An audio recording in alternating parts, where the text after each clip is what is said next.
75% des habitants de la planète n'ont pas de sécurité sociale. La faute à quoi, à qui et pourquoi? Autant de questions qui, en attendant, ne nous laissent pas le choix. Pour être soigné, il faut d'abord payer. Juanita s'est habituée à sa dose quotidienne de pilules et de comprimés. Ce qu'elle n'a jamais accepté, c'est le montant de l'ordonnance, l'équivalent de 650 € par mois, qu'elle devait payer de sa poche. C'est presque impossible à ce prix d'acheter à la fois de quoi se nourrir et de quoi se soigner. C'est vraiment dur.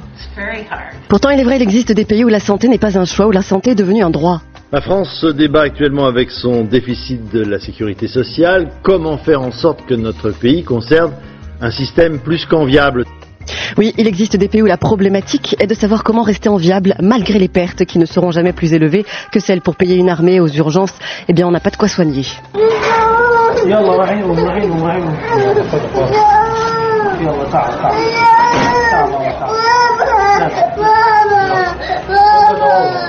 Une société qui s'organise pour le secours mutuel, une solidarité si lointaine qu'elle est à ce jour naturelle, ça existe et ces pays s'en portent à merveille.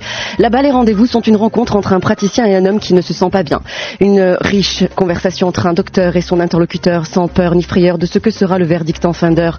Docteur, certes, je n'ai pas les moyens, merci pour vos bons soins. Voici mon passe, mon bon médecin. Un sésame qui, même sans rien, me fera redevenir bien. 75% des habitants de la planète n'ont pas de sécurité sociale. Docteur, j'ai mal aux dents, au ventre et aux reins. Pardonnez-moi, d'accord, je pars, car je n'ai rien. Je n'ai pas les moyens ni aujourd'hui ni demain. Dans cette petite pièce où s'entassent les malades et les vautours, sans ticket pour mon tour, je n'ai pas le choix, il faut que je passe. Je m'impose malgré mes mots, je veux juste sauver ma peau. Ça pue le sang et l'infection, écœuré, j'en perds raison. Je ne suis pas comme cette dernière ou cette autre qui s'avance fière puisque je n'ai ni oncle fiable ni ami vraiment solvable. Mais où sont ces agents de sécurité? Une fois de plus, trop éloignés en train de fumer ou de parler. Entre cette femme à terre qui pleure et celle qui tousse. Mais quelle horreur, l'air est impropre et tout est sale, je ne respire plus, je me sens mal. J'exige mon droit pour ma dignité, un droit pour ma tranquillité, le respect de ma personne et de mon intimité. Le temps qui passe et me tracasse. 2 heures plus tard, je rentre dans le tard et face à toi, interne dépassé, pourtant toujours aussi passionné. Je le vois bien maintenant, c'est vrai, tu n'as rien pour travailler. Oui, madame, j'ai mon ticket d'abord, payé pour être soigné pour ne pas crever.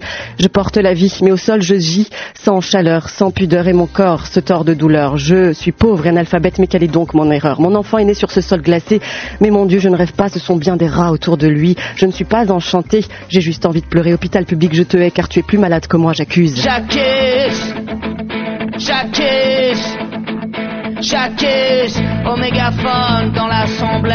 Je t'accuse toi, médecin véreux qui aime l'argent plus que tes patients. Je t'accuse toi, infirmier urgentiste qui vole et vend, file et pansements. Je t'accuse toi, chef de service qui pour économiser refuse de radiographier. Je t'accuse toi qui pratique le commerce du soin comme on vend des grille-pains d'hôpital public en clinique comme si cela était logique. Et par-dessus tout toi, clinique privée aux tarifs exagérés, prix indécent à la tête du client, voleuse de nuit contre soin, appareil électrique aux yeux de mon aïeux et depuis longtemps, il était aux cieux. Comment oses-tu? À quoi sers-tu?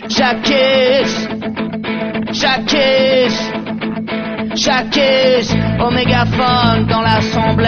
Le monde tourne mais peut-être pas assez dans ces fractions de terre séparées de frontières entourées, je le suis d'illicites barrières, des frontières de barrières infâmes, cache-misère.